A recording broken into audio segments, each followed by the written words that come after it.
तमकुही राज के बारे में आप सभी लोगों ने तो सुना ही होगा, तो आज मैं बताता हूँ तमकुही राज के बारे में थोड़ी सी हिस्ट्री के। तमकुही राज साथियों बहुत ही पुराना हिस्ट्री का एक राज्य है, जहाँ पे चीनी मिल बनाया था अंग्रेजों ने। वहाँ पे 1914 में सबसे पहले चीनी मिल बनाया गया था, और उसके बाद फिर 1924 में फिर एक और चीनी मिल वहाँ पे बनाई गई थी। और वहाँ पे बहुत पहले वो पूरा जंगल था, फिर वहाँ के फांसी राजा ने वहाँ पे उस जंगल राज को पूरा अच्छे तरीके से अपना साम्राज्य बनाया था। और वहाँ पे उसका कर ना देने पर भी उसके वहाँ पे अंग्रेजों ने बहुत उसके ऊपर शासन किया था। उसकी बहुत लंबी चौड़ी एक दूसरी वीडियो बन सकती है।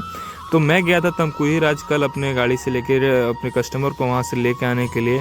तो मैंने भी वहाँ जाके अपने सारे राजा का वहाँ पे जितना भी किला विला बनाया था, सारा मंदिर वगैरह जो भी सब बना हुआ था, वो सब मैंने भी देखा। और मैं सोचा कि आप लोगों को भी दिखाना चाहिए, तो मैंने उन सब चीज़ों की वीडियो बना ली और मैं अपने आपको दिखाने के लिए वीडियो अपलोड भी कर दिया। तो फिर मैं अपने कस्टमर को पिक कर लेता हूँ और फिर मैं वापस आ जाता हूँ अपने घर। तो आज के लिए इतना ही, तब तक के लिए सब्सक्राइब करो चैनल।